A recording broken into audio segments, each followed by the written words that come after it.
मुख्तसर सा जायजा है कि तारीख की इब्तिदा जो है वो मतलब कि यूनान से होती है, और यूनान का पहला मौजूद जो है वो हेरोडोटस है। हेरोडोटस उस जमाने में ये दस्तूर था कि हेरोडोटस की जब तारीख मुकम्मल हुई तो ये मजमा कर इकट्ठा करके या कोई मजलिस होती थी, उसमें ये अपनी जो लिखी हुई तारीख है वो सामीन के लिए पढ़ा करता था। यानी ये एक दस्तूर था, जैसे आजकल अदबी जलसे होते हैं, उस जमाने में ये हुआ करता था। ये हेलिकॉर्नासिस अयोनिया का शहर है, वहाँ का रहने वाला था, लेकिन बकिया फिर ये एथेंस में रहा, फिर इसने मिस्र गया, ईरान गया और दुनिया के और मुख्तलिफ ममालिक देखे। ये जब मिस्र में गया है तो उस वक्त वहाँ पर पिरामिड्स को बने हुए तकरीबन 1000 साल हो गए थे। तो इसने फिर खासतौर से मालूमात हासिल की कि ये मम्मी को कैसे बनाया जाता है। तो मम्मी को बनाने की तफसील भी इसकी किताब में है कि मम्मी को बनाने के प्रोफेशनल मतलब के लोग होते थे जो मम्मी को बनाते थे, और इसमें तब्दीलियाँ आती रहीं। तकरीबन मतलब के 70 दिन लगते थे, यानी मम्मीफिकेशन मुकम्मल होने के बाद फिर उसको एक बड़े ताबूत में रखकर मतलब के पिरामिड में दफन कर दिया जाता था। अच्छा, आम लोग चूंकि इतनी बर्दाश्त कीमत नहीं कर सकते थे, तो आम लोगों के मुर्दा जिस्म पर ये तारकोल टाइप की चीज जो है वो छिड़क के और उन्हें फिर दफन कर दिया जाया करता था। अच्छा, पिरामिड्स की तारीख जो है वो ये है कि इब्तिदा के अंदर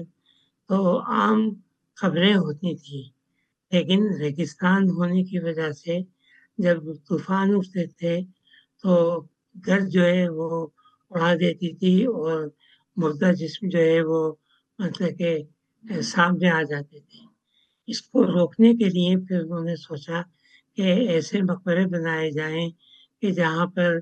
उनको महफूज रखा जा सके। तो ये पिरामिड जो है शुरू में बनाए गए तो रेत की वजह से वो धंस गए। फिर उसके बाद उन्होंने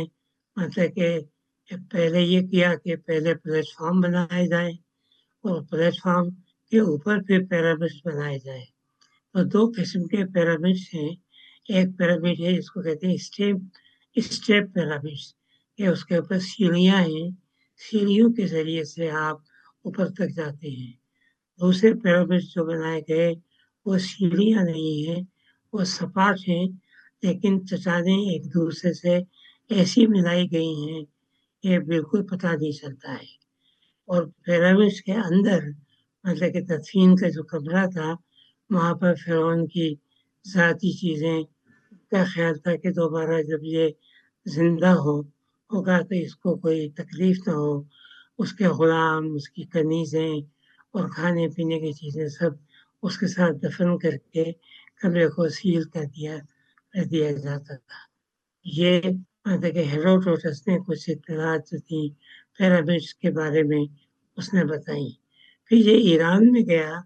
तो ईरान में जो वहाँ पर शाही खानदान की रसूमात थी, जानशीनी का जो रिवाज था, जानशीनी के बारे में, बादशाहत की रस्म रिवाज के बारे में, वो इसके बारे में इसने तफसील से लिखा है। लेकिन फिर इसका ये ख्याल है कि यूनान के हाँ चूंकि डेमोक्रेसी होती है तो लोग आज़ाद होते हैं, जबकि ईरान में बादशाहत की वजह से लोग जो हैं बादशाह के गुलाम हो जाते हैं। यूरोपिडीस ने दी पर्शियन नामी एक प्ले भी लिखा था, जिसमें उसने इसी बात का इजहार किया था कि यूनान के लोग अपने बादशाह के कैसे गुलाम होते हैं। अच्छा, इसने ही सबसे पहली मर्तबा कहा था दरियाए नील के बारे में कि मिस्र जो है दरियाए नील का तोहफा है। अच्छा, लेकिन बहुत सी इसकी तारीख का जब तजिया किया गया मॉडर्न हिस्टोरियंस ने, तो उन्हें पता चला कि इसने बहुत सी बातें ज़ेर दास्तान के लिए लिखी हैं। मसलन थर्मोपली के मौके के ऊपर जो जंग हुई थी ईरानियों اور کیا نام تھا دوسری ریاست کا؟ ہاں ہاں، جی اسپارٹن کے درمیان جو جنگ ہوئی تھی، اس میں لکھا کہ 300 جو اسپارٹن تھے وہ لڑتے ہوئے مارے گئے تھے، لیکن اس نے نقشہ ایسا کھینچا ہے کہ جیسے کہ کوئی عینی شاہد وہاں موجود تھے اور ان کی گفتگو، ان کے ڈائلاگ اور سب ان کا تذکرہ اس نے کیا ہے۔ تو اس نے یہ تھرماپل کی جنگ جو ہے جس میں اسپارٹن کو شکست ہوئی تھی، ایک لحاظ سے اس کو اتنا زبردست ٹریبیوٹ کے ساتھ بیان کیا ہے کہ وہ شکست جو ہے وہ فتح ہو گئی، کیونکہ وہ 300 کو پھر ایک اجتماعی قبر میں دفن کر دیا گیا تھا جو آج بھی موجود ہے، اور جس کے اوپر کتبہ لکھا ہوا ہے کہ او جانے والے مسافر، جب تو ہمارے وطن پہنچے تو وہاں بتا دینا کہ ہم نے وطن کی خاطر جانیں قربان کی ہیں۔ یہ ساری چیزیں مطلب کہ کچھ حقیقت بھی ہیں، کچھ افسانے ہیں جو ہیروڈوٹس کی کتاب میں ہیں، لیکن تھیوڈوریڈیس نے اس کے مقابلے میں مطلب کہ جو تاریخ لکھی ہے وہ ثبوت کے ساتھ لکھی ہے، یعنی اس نے کوئی مطلب کہ سنی سنائی باتیں یا افواہیں نہیں ہیں۔ تھیوڈوریڈیس کی تاریخ میں یہ پہلے پنیشین وار کے اندر جنرل تھا، جب اس کو شکست ہوئی ہے تو اس کو ضلع وطن کر دیا گیا تھا، لہٰذا ضلع وطنی کی حالت میں اس نے اپنی تاریخ جو ہے وہ لکھی ہے، اور اس میں تمام سچائی کے ساتھ واقعات کو اس نے بیان کیا ہے، اور اس کے تاریخ کے بارے میں اس کا نقطۂ نظر یہ ہے کہ تاریخ ایک گردش کی طرح اپنے آپ کو بار بار دہراتی ہے، یعنی واقعات تو وہی ہوتے ہیں لیکن ان کا دوبارہ سے دہرانے کے نتائج مختلف نکلتے ہیں۔ تھیوڈوریڈیس کی تاریخ کے ترجمے مطلب کہ یورپ میں جو انگریزی میں اور جرمن اور دوسری زبانوں کے اندر ہوئے، اور یہ مطلب کہ وہاں تاریخ کے متعلق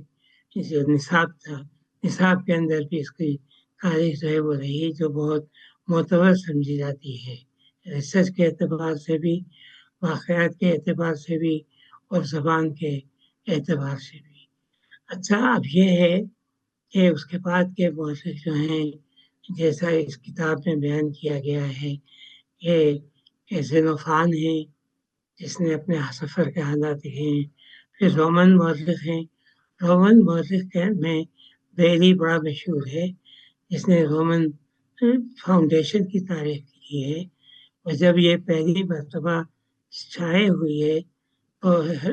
تو یہ جو تھا یہ اور کبھی کبھی نام ایک دم یہ پرنس کا جو مصنف تھا میکاولی کے باپ نے اس کا انڈیکس تیار کیا تھا، اور اس کے عوض میں پبلشر نے ایک کاپی اس کو دی تھی، تو میکاولی نے جب یہ تاریخ پڑھی تو وہ اس سے بڑا متاثر ہوا، اور اس نے اس کتاب کے اوپر ڈسکورسز کا ہے، discourses of Machiavelli on the history of Livy. اچھا، اس کے یہ مکالمے جو ہیں وہ پرنس کے مقابلے میں بالکل مختلف ہیں۔ پرنس میں تو اس نے مطلب کہ بادشاہوں کو مشورہ دیا ہے نا کہ ظلم اور جبر کے ساتھ حکومت کریں، لیکن ڈسکورسز جو پہلی کے ہیں اس کے اندر وہ پرو پیپل ہے، اس کا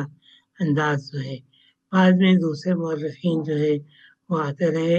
اور جیسا کہ آخر میں ایڈورڈ گبن کی تاریخ ہے، لیکن ایڈورڈ گبن کے بعد ایک اور تاریخ جرمن ہسٹورین نے لکھی تھی، مطلب کہ اس ہسٹورین کا مطلب کہ نام تھا تھیودور مانسن۔ تھیودور مانسن کی تاریخ جو ہے وہ بھی اس نے مطلب کہ رومن ہسٹری پہ لکھی ہے، اور وہ پہلا مورخ ہے